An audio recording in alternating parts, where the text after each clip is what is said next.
When Earth's daughter came to Xendera Station. My name is Zeph, and I have been documenting life aboard Xendera Station for nearly 12 cycles. In all that time, recording the daily operations of this massive trading hub at the edge of Galactic Council space, I had never witnessed anything quite like what happened when the human arrived. The cargo vessel Terra's Hope dropped out of hyperspace with the usual shudder and hiss of cooling engines. Nothing remarkable about that. Ships arrived daily at our station, carrying goods, passengers, and stories from across the galaxy. But this particular morning, as I reviewed the manifest for my routine documentation, one entry made my scaled fingers pause over the datapad. Species: human. Classification: Deathworlder. Passenger: Luna Chen. Purpose: cargo transport stopover. A human. Here, on Xendera Station. I had heard stories, of course. Everyone had. Tales of the legendary Deathworlders from the third planet of a yellow star. Beings evolved on a world so hostile that merely surviving childhood made them formidable by galactic standards. Stories of their wars, their technology, their unsettling ability to thrive in conditions that would kill most civilized species. But stories were one thing. Having one actually walk among us was something else entirely. The docking bay erupted in controlled chaos as security protocols activated. Commander Vorth, a pragmatic Xenderan with silver-blue skin and the calm demeanor of someone who had seen everything, strode into the bay with his usual measured pace. Behind him came Captain Rask, our security chief, a muscular Gorvani whose species had evolved from pack hunters. Where Vorth moved with diplomatic grace, Rask moved like a predator assessing threats. Status report, Vorth commanded, his voice carrying easily across the bay, despite the noise of automated systems and nervous crew members. Sir, the human has requested standard stopover privileges, reported Lieutenant Kess, her tentacles writhing with obvious anxiety. 12-hour layover for cargo transfer and station services. And you confirmed the classification. Rask growled, his yellow eyes never leaving the sealed airlock. Verified, sir. Human female, 28 standard years, registered cargo pilot. No declared weapons, no criminal record, all documentation in order. I positioned myself at the observation deck, ensuring my recording equipment captured every moment. This would be significant for the archives. Possibly the first human-alien contact recorded at Xendera Station. As the airlock cycled open with a soft hiss, everyone present seemed to hold their breath. She stepped out quietly. That was my first surprise. No dramatic entrance, no swagger or intimidating presence. Luna Chen stood perhaps 5.5 feet tall in human measurements, with short black hair and dark eyes that seemed to take in everything at once. She wore simple cargo pilot coveralls and carried a small travel pack. If not for the security cordon surrounding her, she might have been mistaken for any other civilian passenger. Welcome to Xendera Station, Commander Vorth said formally, stepping forward with his hands visible in the universal gesture of peaceful intent. I am Commander Vorth, Station Administrator. Luna smiled, and I noticed how the expression seemed to put the nearby crew members at ease despite themselves. Thank you, Commander.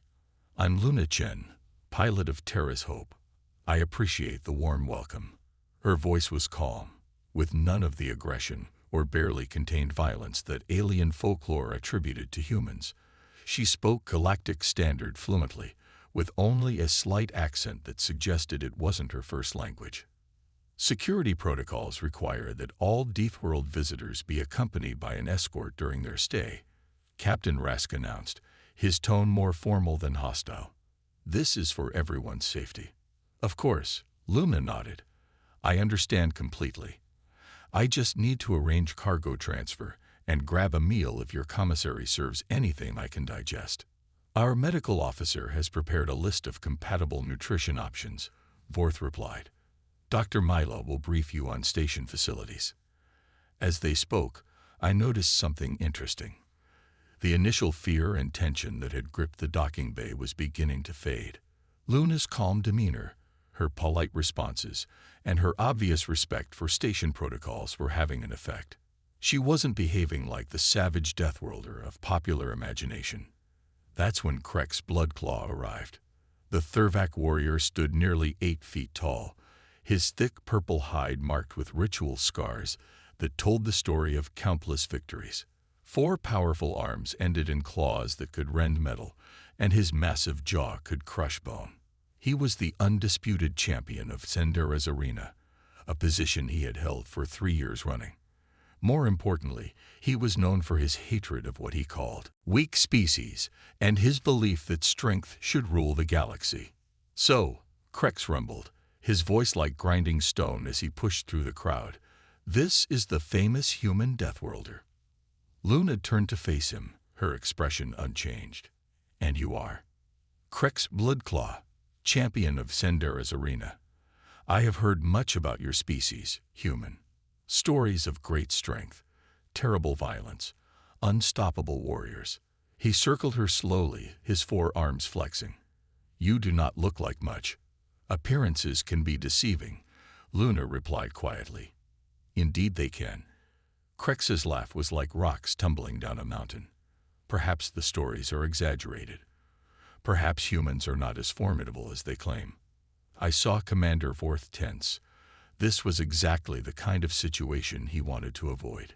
Krex was popular with certain segments of the station population, particularly those who believed that physical strength determined worth. A confrontation with a human visitor could create diplomatic complications that would echo throughout the Galactic Council. Champion Krex, Vorth said carefully, our guest is here under standard transit protocols.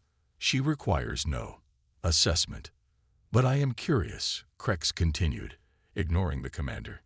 The arena is open to all who wish to test themselves. Perhaps our human friend would like to demonstrate these legendary abilities. I'm just here to transfer cargo, Luma said calmly. I have no interest in fighting. Ah, but the arena is not about fighting. Krex smiled, showing teeth like broken glass. It is about proving one's worth, about showing strength, about demonstrating that one deserves respect. The crowd that had gathered was growing larger. I could see faces at every viewport, beings pressing closer to witness this unprecedented encounter. The tension was building again, but this time it felt different, anticipatory. And if I refuse? Luna asked. Then you prove that humans are cowards hiding behind stories and reputation. Krex declared loudly enough for everyone to hear. You prove that Deathworlders are nothing special. I watched Luna's face carefully. For just a moment, something flickered in her dark eyes. Not anger, exactly, but a kind of calculation. She was thinking, weighing options. The arena follows traditional rules, she asked. Standard combat protocols, Krex confirmed. No weapons, no enhancements, no interference. Pure strength and skill. Non-lethal. The combat ends when one participant yields or is rendered unconscious. Commander Vorth interjected quickly. We are not barbarians. Luna nodded slowly. And if I win? Krex's laughter echoed through the docking bay. If you win, human, I will personally ensure that every being on this station knows that humans are worthy of respect. But when you lose, you will admit that your species' reputation is built on lies. Deal, Luna said simply. The word fell into the sudden silence like a stone into still water. I found myself checking my recording equipment twice, making sure I was capturing everything. This was unprecedented, a human accepting a challenge from a Thurvak champion. The implications were staggering. Excellent, Krex rumbled.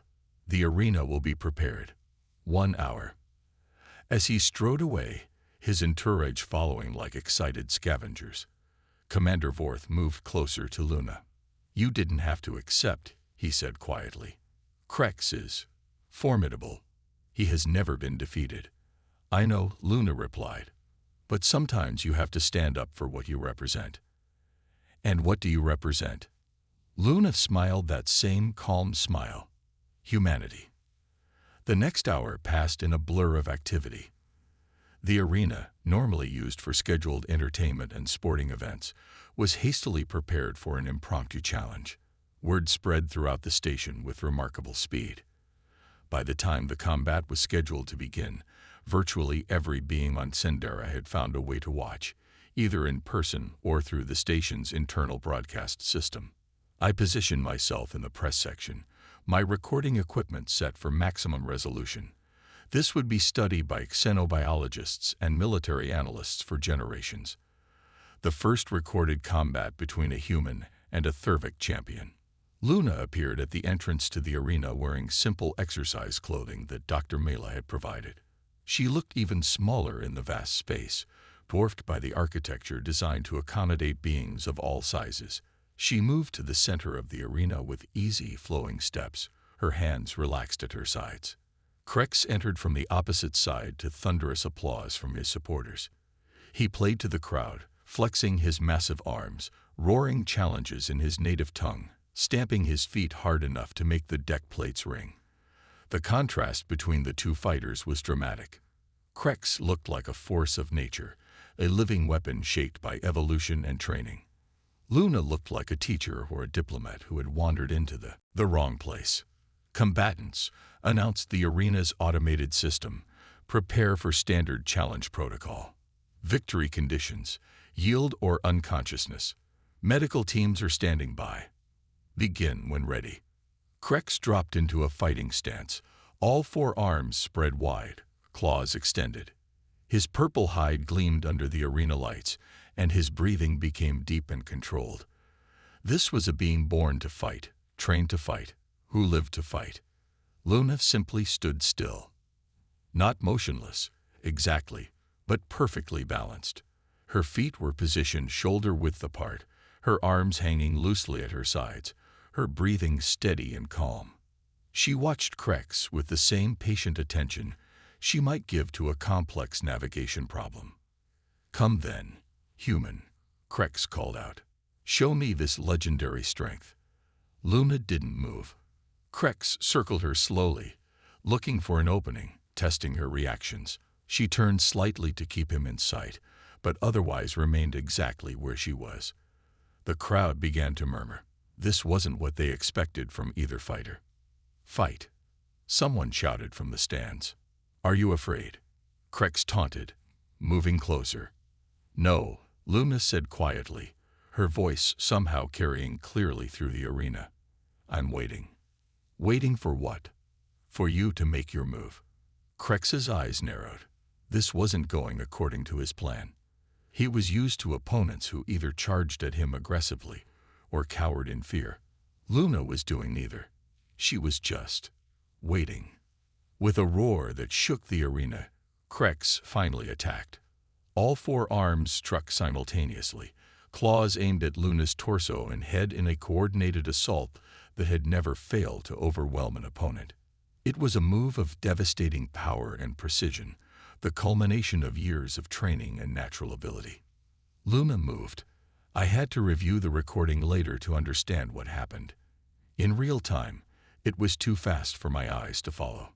One moment Krex was attacking with the force of a landslide. The next he was lying motionless on the arena floor, and Luna was standing exactly where she had been before, her hands once again relaxed at her sides. The silence was absolute. Dr. Mela and her medical team rushed onto the arena floor, scanners active, checking Krex's vital signs. After a few tense moments, she looked up at the observation deck where Commander Vorth was standing. "He's unconscious but unharmed," she announced. "Pressure point manipulation, precisely applied. He'll wake up in a few minutes with nothing worse than a headache."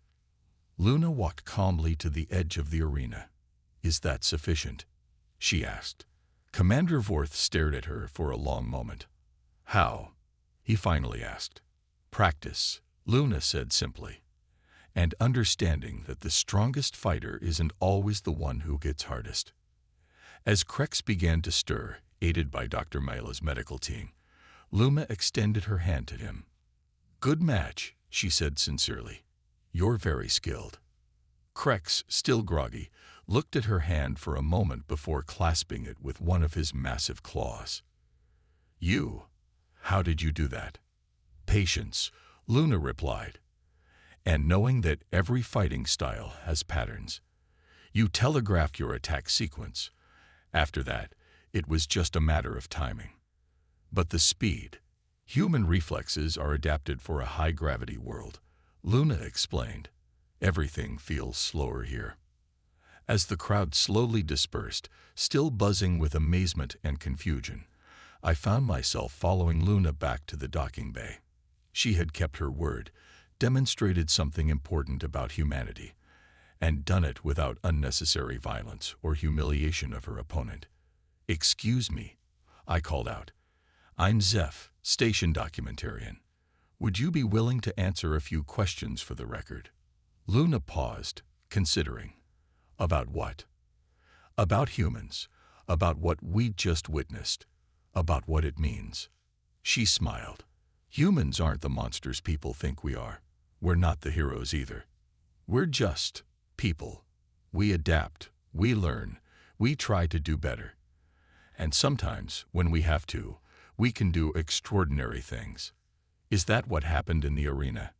No, Loomis said quietly. What happened in the arena was very ordinary, at least for a human. The extraordinary part is that it worked here, in this place, with these people. It helped everyone understand something new. As Terra's Hope prepared for departure, I watched from the observation deck. Luna Chen, cargo pilot and reluctant warrior, had spent less than 12 hours on Sendera Station, but in that brief time, she had changed something fundamental about how we saw humans, and perhaps how we saw ourselves. The stars waited beyond the viewport, vast and full of possibilities, and somewhere among them, humanity was making its quiet way through the galaxy, one patient step at a time. One move, one moment, everything changed. The aftermath of Luna's victory rippled through Sendera Station like shockwaves from a quantum explosion. Within hours, the recording of the arena match had spread to every personal device, every public screen, every conversation happening in the corridors and common areas. I had documented many significant events during my time here, but nothing had ever generated this level of discussion and debate. Commander Vorth called an emergency meeting of the senior staff. I was included as the official documentarian, my recording equipment capturing every word for the historical record. The conference room felt tense, filled with beings trying to process what they had witnessed. "Let's review the facts," Vorth began, his silver-blue skin showing the subtle color shifts that indicated deep thought. A human passenger, during a routine stopover, defeated our arena champion in single combat using techniques none of us had seen before. The victory was decisive, non-lethal, and accomplished without apparent effort. Captain Rask leaned forward, his yellow eyes intense. "Sir, the implications are significant. If one human can do this, what does that mean for our understanding of their entire species?" Dr. Mila consulted her medical scanner data. The pressure point technique she used was incredibly precise. She knew exactly where to strike, how much force to apply, and the precise angle needed to render Krex unconscious without causing permanent damage. That level of anatomical knowledge suggests extensive training. "Training in what?" asked Lieutenant Kess, her tentacles writhing with nervous energy. "Combat medicine, martial arts, possibly military service," Dr. Mila replied. "But there's something else. Her vital signs during the fight never elevated above normal resting levels. Her heart rate, breathing, stress hormones, all remained completely stable. She wasn't just confident, she was calm." I had been reviewing my recordings while they spoke, analyzing every frame of the arena encounter. "There's something else," I interjected. She didn't look surprised by Krex's attack pattern. She was already positioning herself for the counter move before he fully committed to his assault. "Meaning?" Vorth asked. "Meaning she analyzed his fighting style during their initial confrontation in the docking bay. She knew how he would attack before he attacked." The room fell silent as everyone considered this. The implications were staggering. Luna hadn't just defeated Krex through superior physical ability. She had outthought him, outplanned him, and executed her strategy with surgical precision. "Where is she now?" Vorth asked. "Still in the commissary," Captain Rask reported. "She's been there for the last 2 hours, apparently enjoying a meal and reading what appears to be a technical manual." "Bring her here," Vorth decided. Politely. "I think it's time we had a more thorough conversation." 20 minutes later, Luna entered the conference room carrying a steaming cup of something that smelled like Earth coffee and a datapad. She looked completely relaxed, as if defeating the station's champion warrior was just another routine task she had completed. "You wanted to see me, Commander?" she asked, settling into the chair Vorth indicated. "We have questions," Vorth said simply. "About what happened in the arena. About human capabilities. About things we apparently don't understand." Luna nodded. "I figured you might. What would you like to know?" Dr. Mila spoke first. "The technique you used on Krex. Where did you learn it?" "Basic pressure point manipulation," Luna replied. "Standard training for anyone in Earth's merchant marine. We deal with a lot of different species, and sometimes situations get tense. It's useful to have non-lethal options for defending yourself." "Standard training." Captain Rask's voice rose slightly. "You're telling us that civilian cargo pilots are trained in advanced combat techniques."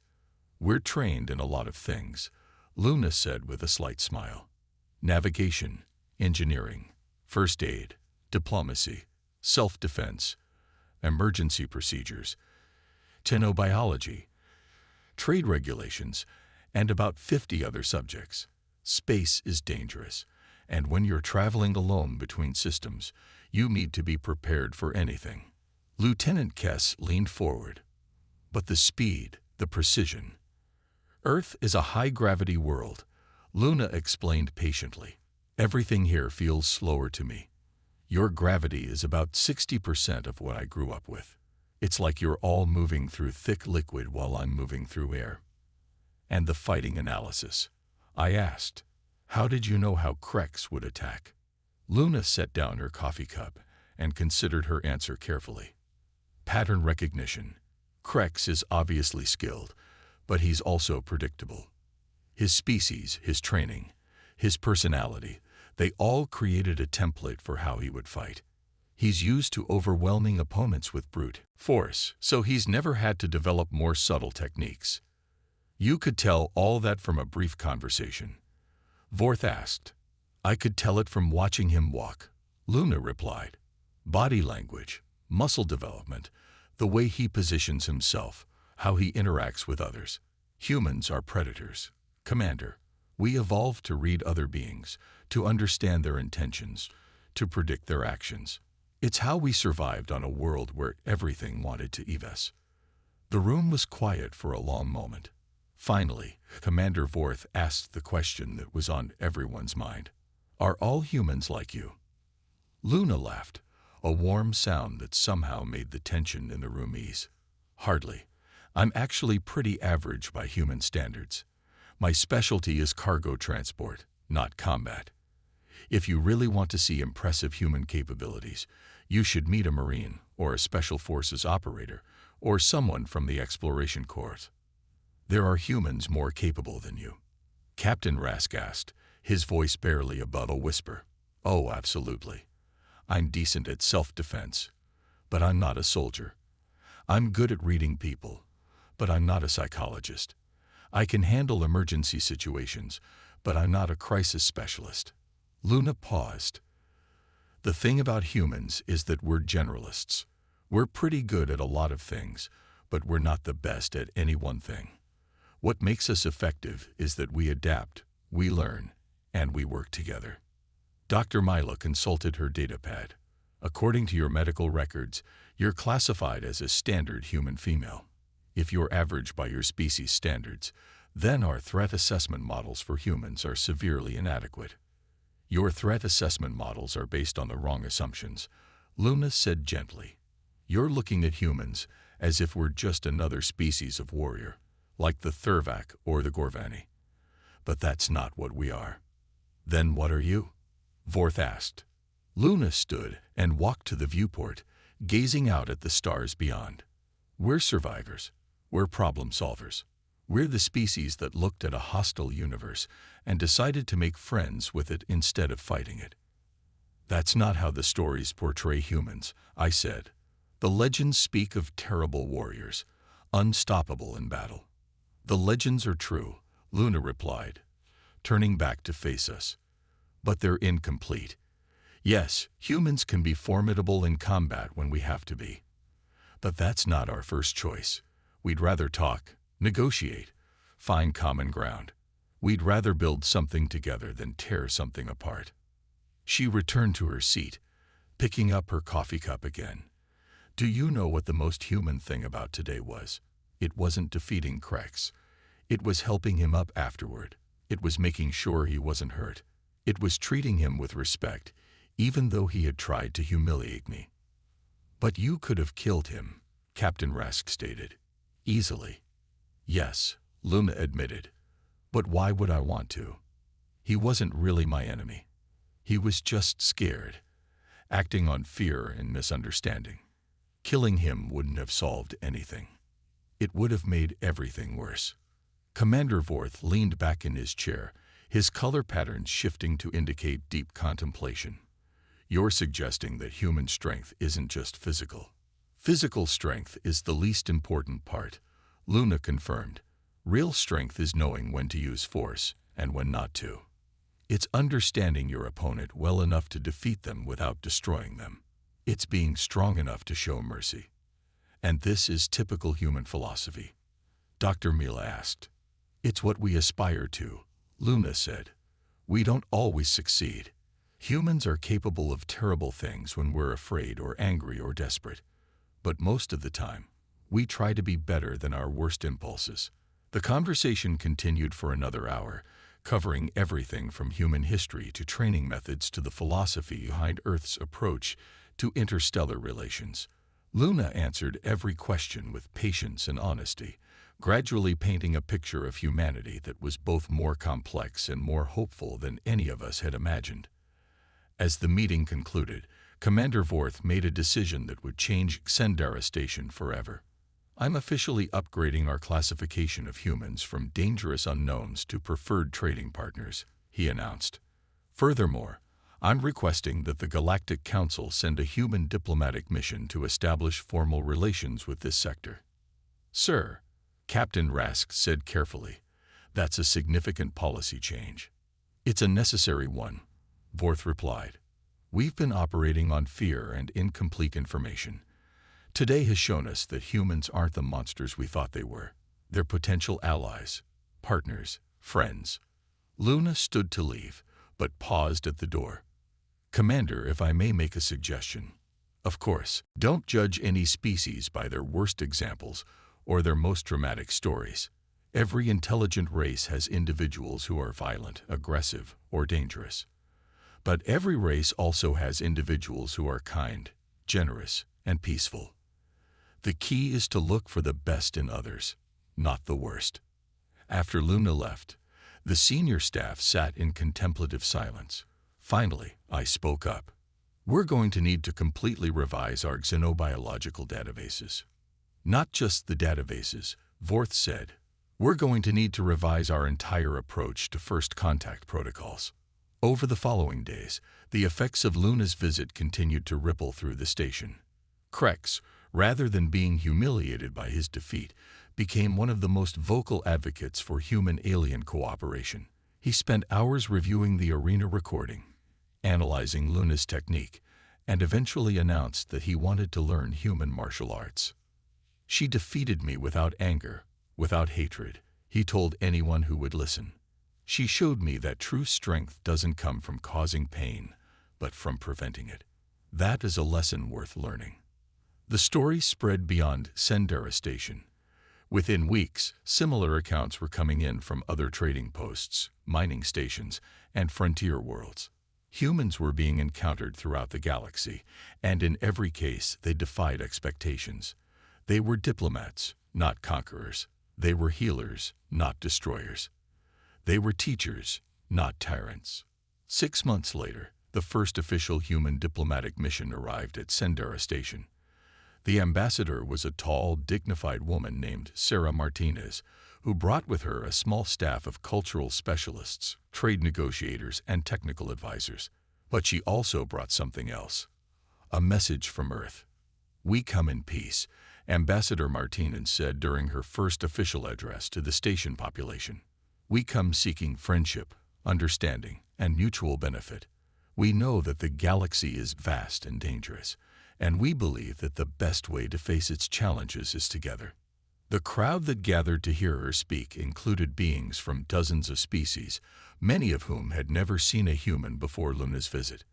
But they listened with respect and interest, rather than fear and suspicion. After the ceremony, I approached Ambassador Martinez for an interview.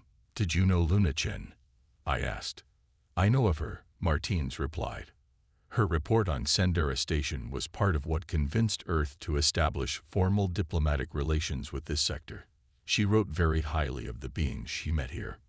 "She changed everything," I said. "One person, one moment, and suddenly the entire galaxy looks different." Ambassador Martinez smiled. "That's very human, isn't it? We've always believed that individuals can make a difference, that small actions can have large consequences. Luna proved that once again."